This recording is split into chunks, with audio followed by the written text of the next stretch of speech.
incredible life code called our DNA. DNA makes up our genes, and our genes help determine the story of our lives. But while genes play a major role in determining how we look, how we feel, and how we experience the world around us, we now understand that how our genes express themselves is far more dynamic than we once appreciated. We can actually see that while our genes influence the way we live our lives, the choices we make also impact the way we use our genetic material. This beautiful dance is influenced by every decision we make. In addition to this powerful idea, we also understand that our genes developed over millions of years to suit our ancestors' needs for survival. But the message that the modern world is delivering to our DNA is vastly different from what it used to be.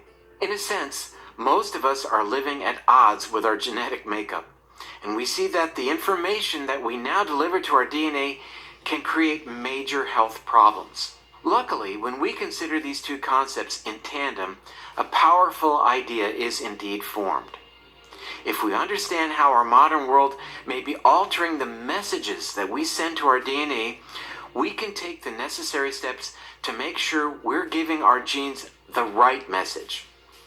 And since we can change the way our DNA is expressed, we can have an empowering opportunity to change our health for the better, no matter what stage in life we are in. Now, in this episode, we're going to learn what genes are and the role that they play in Alzheimer's disease. We will explore the idea that our genes are not our destiny and how we can actually influence our genetic expression through a process called epigenetics. We'll also learn about the empowering ability to grow new brain cells through the process of neurogenesis. And last but certainly not least, we're going to learn that our brains are capable of creating new connections and that this occurs throughout our lifetimes through a fascinating process called neuroplasticity. Yes, we actually can improve our gene expression, grow new neurons in our brains, and rewire the connections in our brains as well. These are some of the most fundamental and cutting-edge tools that you have in your Alzheimer's prevention toolkit. I'm Dr. David Perlmutter, and this is Alzheimer's, the Science of Prevention.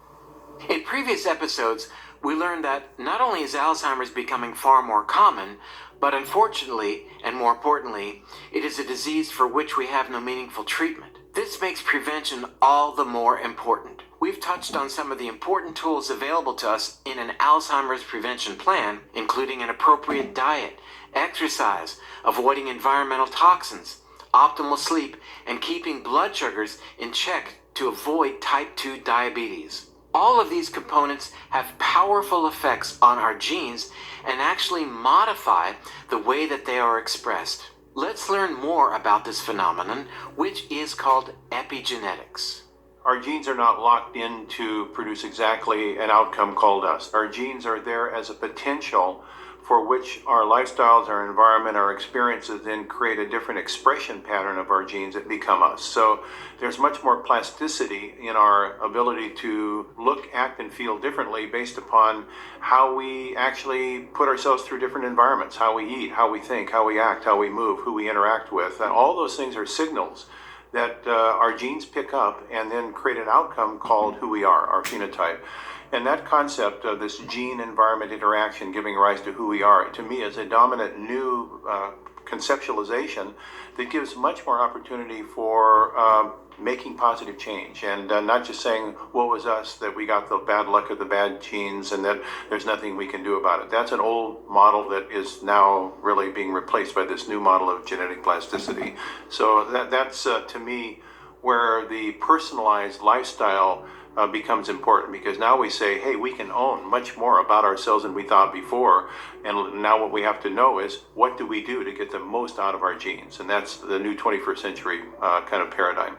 Genes are not our destiny. They are constantly being altered in different ways. Various nutritional regimens can change how genes are activated or deactivated through methylation or demethylation through molecules called histone deacetylase inhibitors. Since decoding the entire human genome more than 15 years ago, we've learned a lot about how our genes influence our health outcomes. And in the mid-1990s, we discovered a so-called Alzheimer's gene. More specifically, we found that a particular variant of a gene was linked to an increased risk of developing Alzheimer's disease. This gene is called APOE, and we each have 2 copies of the APOE gene. There are many types of APOE genes, and we inherit 1 copy of these genes from each of our parents. Researchers have found that those who end up with either 1 or 2 copies of this gene, the so-called APOE4 allele, have a much higher risk of developing Alzheimer's. They have inherited the so-called Alzheimer's gene. And here's why this information really matters.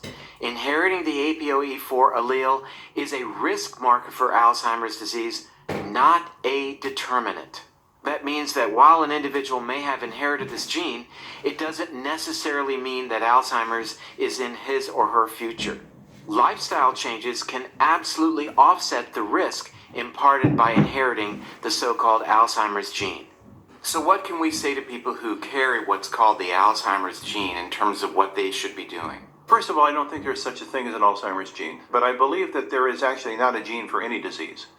I think what our genes do is determine our function based upon a certain environment. And what we do is we stigmatize individuals by telling them that they have a gene for a disease. So I'm very much against what I call a form of genetic discrimination, because once a person feels stigmatized that they got the bad luck of the draw with a gene, it can be very discouraging. You can actually have a person not have a positive attribution about what they're going to do. They might pull in and just live off of a fear model. So I think my view is an APOE4 is an information bit in a person's genetic heritage to tell them and instruct them maybe how they should best lead their lives. APOE4 is not a determinant. That's what I would say. And in fact, if it was, as many people feel, a sure thing that you're going to get Alzheimer's because you're APOE4, well, it just doesn't match up with statistics. When you look at actually the penetrance of APOE4 into Alzheimer's, it's less than 50%. So there's a big room for other stuff going on that is modifiable. As we are talking about Alzheimer's prevention, some might think that, well, it's a genetic problem. If I have the gene, I'm basically in trouble.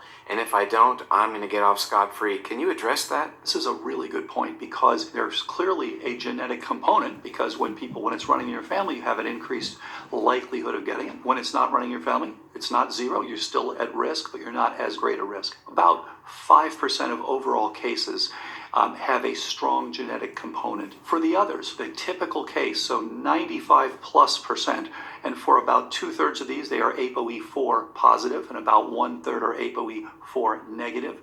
But this does not mean that the genes are your fate.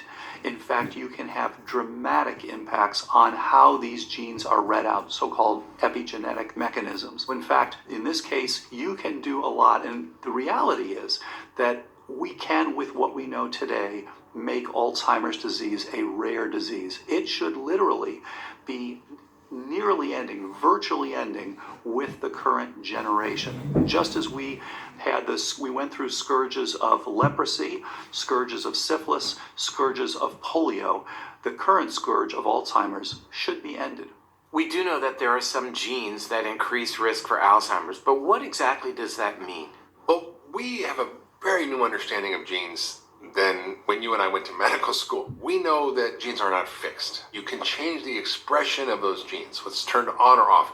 Yes, you get genes from your mom and your dad, and whatever genes you got, you can't change. But you can change which genes are turned on or off if you're expressing disease or expressing health. And I remember a patient who was APOE4. That's the highest risk for Alzheimer's gene. And she was 90+ years old. She was a health nut her whole life. She exercised, she ate a clean diet, she kept her normal weight, she didn't smoke, she didn't drink, she took care of herself. And she was 90+ years old, cognitively completely intact, and was still working as a dentist at 90 years old. So because you have the gene doesn't mean you're going to get the problem. It means you have to pay attention more carefully to what you do, to what you eat, how much you exercise, how you sleep, your stress levels, your nutritional status, exposure to toxins. All those things have to be looked at. But you can modify your risk, and it's not a death sentence. There are plenty of people who don't have the so-called Alzheimer's gene, the APOE4. What would you tell them? I would tell them that they also have to focus on taking care of their brain, because many people get Alzheimer's and dementia and they don't have the APOE4 gene. So you still have to take care of your brain. Popular these days are home gene testing.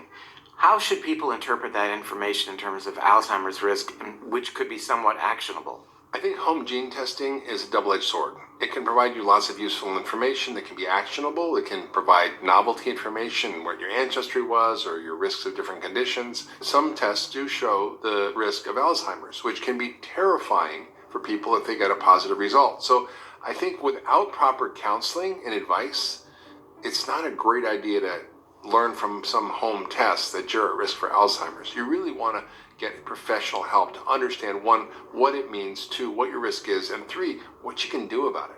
Because most of the advice out there is that there's nothing you can do about it. The idea that our day-to-day lifestyle choices have a profound effect on the expression of our genes is really empowering. We now know that, for example, the food choices we make, the stress we experience or avoid, the exercise we get or neglect, the quality of our sleep, and even the relationships we choose actually choreograph to a significant degree which of our genes are active and which remain suppressed. And here's what is most compelling. We can change the expression of more than 90% of the genes that have a direct bearing on our health and longevity. And in addition to epigenetics, another amazing tool we possess is the ability to grow new brain cells, a process called neurogenesis. Neuro as in neurons, which are brain cells, and genesis as in new beginning. So much about the human body is regenerative. For example, certain blood cells turn over every few hours.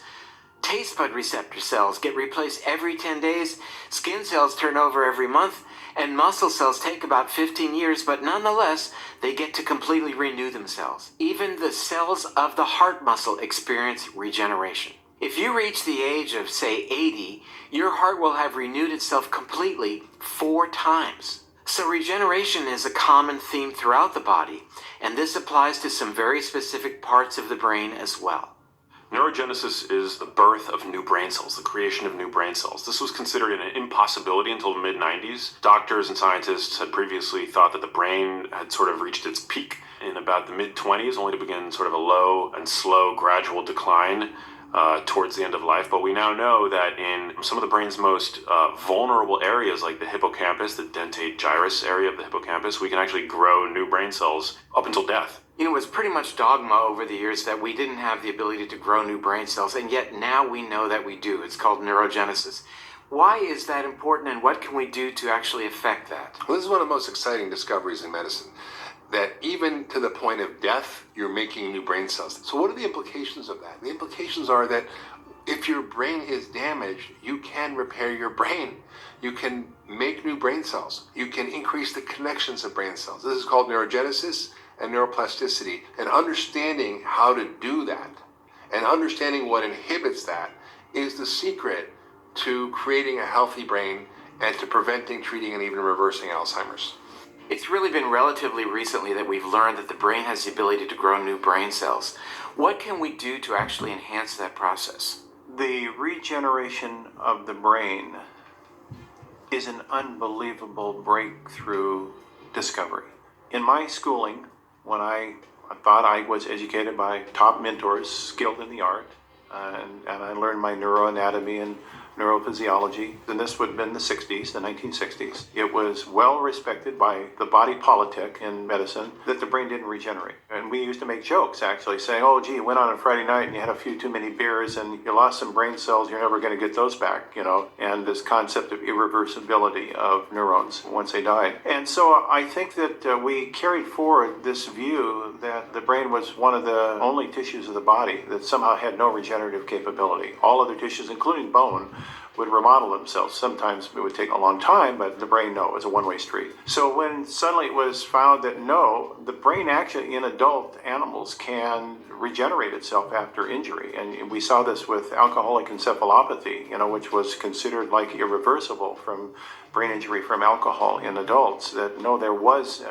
some regeneration. If you really got over the alcohol abuse problem, you could actually see, using scanning technologies, increased nerve regeneration in the brain, neurological regeneration. So that was like really empowering for so many of the field of neurologists like yourself that said, well, here the brain has a recuperative property or ability. This revelation that neurogenesis occurs in humans throughout our lifetimes has provided neuroscientists around the world with the hope that we may be able to stop, reverse, or even cure progressive brain disease. In addition to our ability to change our gene expression and our ability to grow new neurons, we also have the ability to actually rewire our brains, and this occurs throughout our lifetimes. This process is called neuroplasticity. Neuro, as in neurons, the brain cells, and plasticity, as in plastic, pliable, movable, changeable. Let's explore these concepts more fully.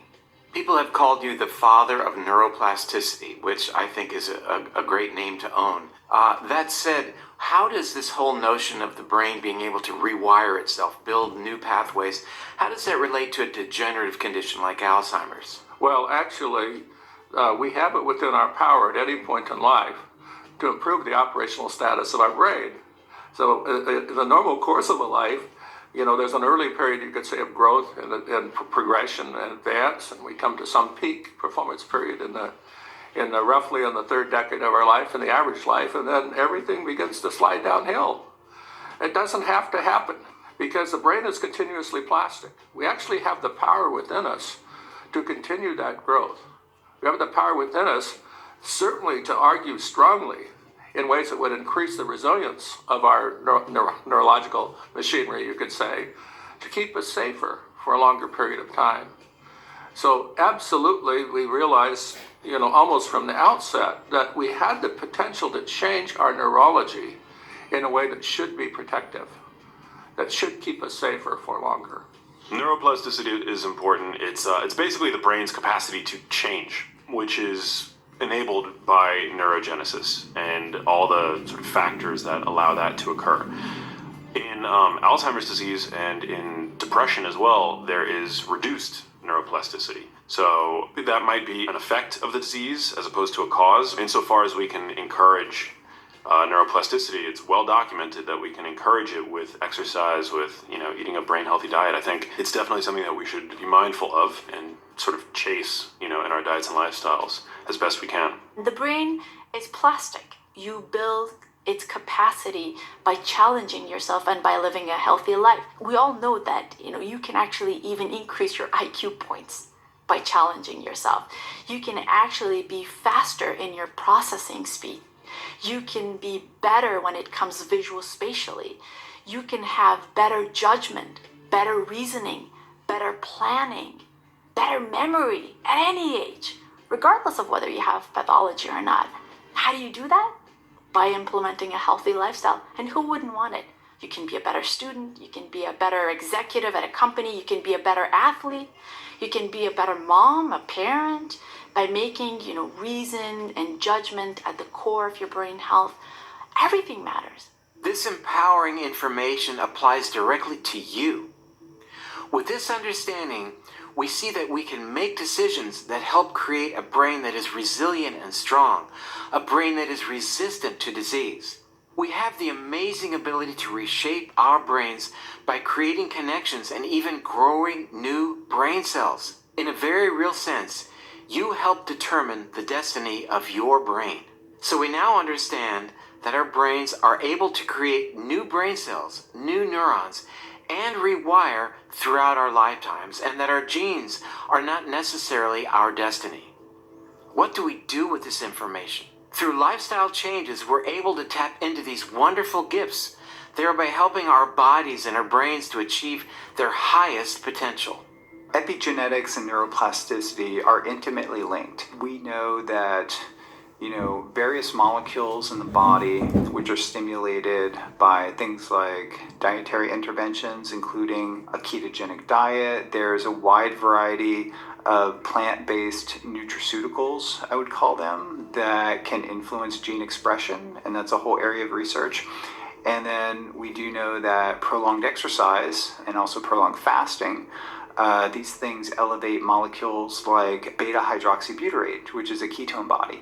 And we know that the ketone body, beta-hydroxybutyrate, is a profound epigenetic regulator by functioning as something called a histone deacetylase inhibitor. This is a class of drug that's used extensively in cancer therapeutics and now more recently in neurological diseases that can alter the methylation or demethylation state of our genes. And exercise and nutrition that increases beta-hydroxybutyrate can then influence the positive expression of genes that increase molecules that can enhance the health and vitality of our brain.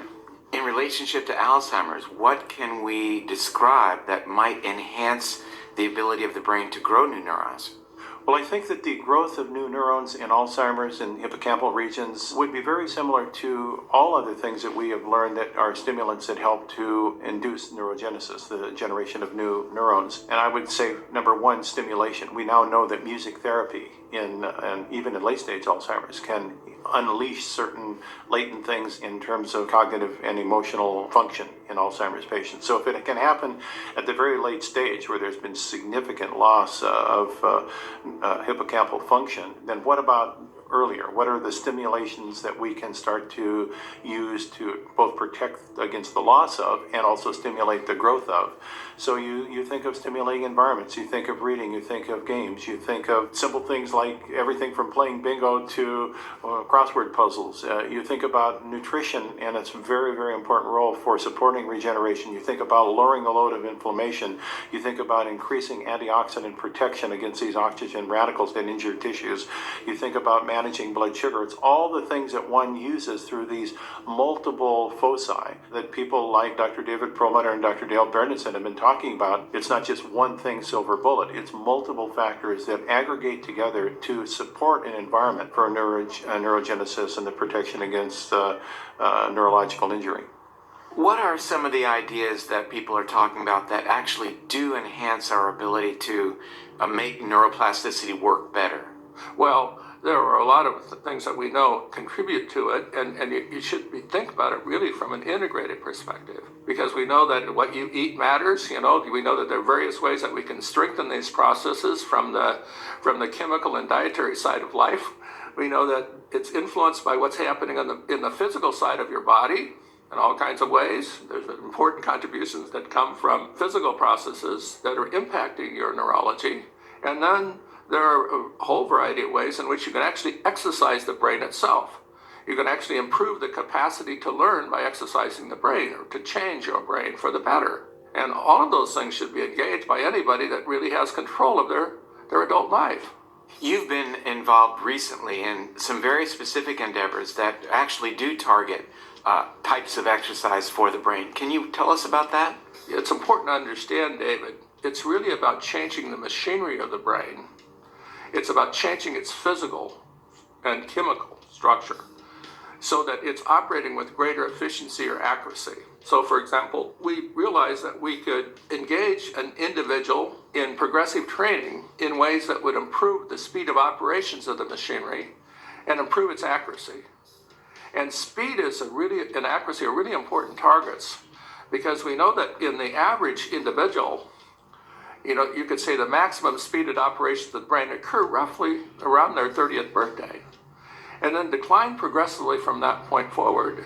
And ultimately, speed is an index of how safe you are, how far you are away from collapse into Alzheimer's disease and to other forms of dementia. You're talking about the importance of neuroplasticity, the ability of the brain to redirect its wiring, and also speed. How do we create a fertile ground for those opportunities to happen? Well, there are several different dimensions to it, David. One is that there are a series of factors in the brain, but they're factors that contribute to or enable growth or positive change in the brain. One of the ways that you can upregulate them is by, for example, physical engagement in the world. And then you can upregulate them by engaging your brain, by training it. The other part of it is that plasticity in an adult brain, and one thing that really distinguishes it from an infant brain, is regulated by the brain by the release of what we call modulatory neurotransmitters. And that's another way of saying that they're chemicals that tell the brain whether to save a change and make it permanent. So basically, something happens in our life and the brain is evaluating its value to us. And if it thinks it's valuable, it says, in a sense, save it. Let's change the brain permanently because this has improved our ability to do this, reach our goal, and that is achieved by the release of a chemical. And that chemical has effects. So the machinery that produces those chemicals that control plasticity is plastic. If you've stopped learning in life and no longer are learning any really new thing, and I mean by learning, I mean something that really challenges the brain to develop a new skill or a new ability, that machinery is dying. It's dying. You have to re-engage it. And you have to re-engage it and challenge it by new learning, by progressive new learning. And when you do that, basically, it's empowered. As long as you live a life where you're physically active, where you're paying some attention to the chemistry of the body and what's happening in your gut and other things, those are really important, but also paying attention to what you're doing with your brain. Think about a life of continuous activity and continuous learning. In general, they will be healthy. And generally, you'll have a brain that's really ready for change through the course of your life. How does that relate to Alzheimer's? Well, you need to have a brain that's continually changing in a positive direction. And one of the things that sort of double whammy, one is that the brain is deteriorating across time in a sense. But the second problem that arises is that the brain has, the scientific word is downregulated, the brain has reduced the power of these processes that could enable a correction. So it's really important that you don't throw away the chance, you could say, of correcting the problem. Now, fortunately, at any age, under any conditions, until this machinery is actually really dying, until cell loss is substantial, and ultimately that does occur. But until that does occur, you have powerful possibility of rejuvenation.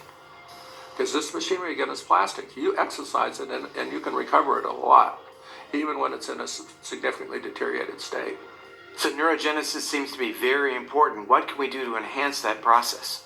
I mean, the key is all the same stuff that we know, and it's obvious. It's eating a whole foods diet. It's exercising. It's sleeping. It's getting tools that help you reduce stress in your life. It's optimizing your nutritional status. It's getting rid of toxins. It's optimizing your microbiome. It's balancing your hormones. All these things will help to optimize neurogenesis. The way that we can stimulate that process of neurogenesis is with physical exercise and by eating a diet that minimizes inflammation and that supplies the brain with the raw materials that it needs to create healthy new brain cells like phospholipid DHA, by minimizing stress. Stress is a major fighter for this process of neurogenesis. And so by catering to your stress needs, and maybe that means meditating, maybe that means reading a little more often, or maybe it's a process of omission, maybe it's like turning off the news more frequently. Those are all ways that we can help sort of encourage this incredibly important process of neurogenesis. We're really so grateful to our guest experts for sharing their incredible depth of knowledge with us in this intriguing and relatively new area of science. And I say relatively new, but let me assure you, it's getting a heck of a lot of attention. We've learned that it's absolutely essential to enhance neurogenesis, support neuroplasticity, and take full advantage of the science of epigenetics. Here are some practical changes you can start implementing today to accelerate this process. First and foremost, eat a healthy diet that is nutritionally dense and that helps reduce inflammation. We're going to learn more about a brain smart diet in episode 6. You might consider fasting on occasion. Exercise your body regularly and exercise your brain by continuing to learn new things, incorporate stimulating activities into your life. Things like reading, playing games, interacting with people, playing bingo, or doing puzzles. Manage your blood sugar. Get a good night's sleep. Reduce your stress. Do your best to avoid exposure to toxins. And nurture your microbiome. These are simple but powerfully effective steps that will absolutely help you enhance things like neurogenesis, support neuroplasticity, and take advantage of epigenetics right from the start. Now, if you feel overwhelmed, choose just one thing that you can start implementing today. Maybe it's just focusing on your diet or getting to bed earlier. Every bit counts when it comes to reducing your risk for Alzheimer's disease. Alzheimer's, the science of prevention, is all about empowerment. Each and every one of you has the ability to improve your brain function at any age by incorporating the information we cover in this series into your daily life.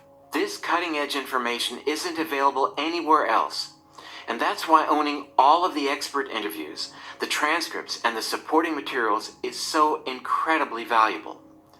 I highly recommend making Alzheimer's, the science of prevention, along with the bonus materials, part of your family library.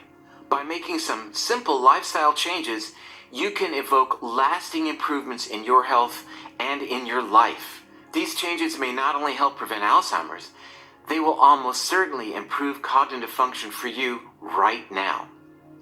You might notice that you start thinking more clearly, forgetting less, and generally feeling better throughout the day. Sometimes, the hardest part in taking action and making these lifestyle changes is figuring out where to start.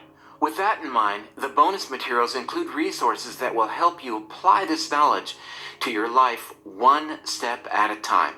We interviewed over 20 leaders in the field of brain health and Alzheimer's disease and received some fantastic actionable information from each of our experts. Unfortunately, we were not able to include all of that information in this series, and that's why the bonus materials also include the full-length interviews from all the experts you've seen throughout this series. The great thing about owning this series is it becomes information that you can share easily with family and friends. In fact, if you found this series helpful, I invite you to share it with a friend or with loved ones. You just might change their life and their destiny. The most important investment in your life is an investment in your health. It's really about continuous growth. If I have the power to change my brain for the better, why wouldn't I do that? Because my brain is me. Why would I accept the notion that the latter half of life is a life of progressive decline? And then something happens to me that's a setback. Why wouldn't I understand that that's a challenge to me to bring all of these forces together to contribute to my rapid recovery so that I can be back as operating as effectively, because I've been given this great gift, and this gift is a plastic brain. It can change at any point for the better. And so it drives me a little bit crazy sometimes that the average citizen doesn't understand this, doesn't understand that they're the possessor of a fabulous gift.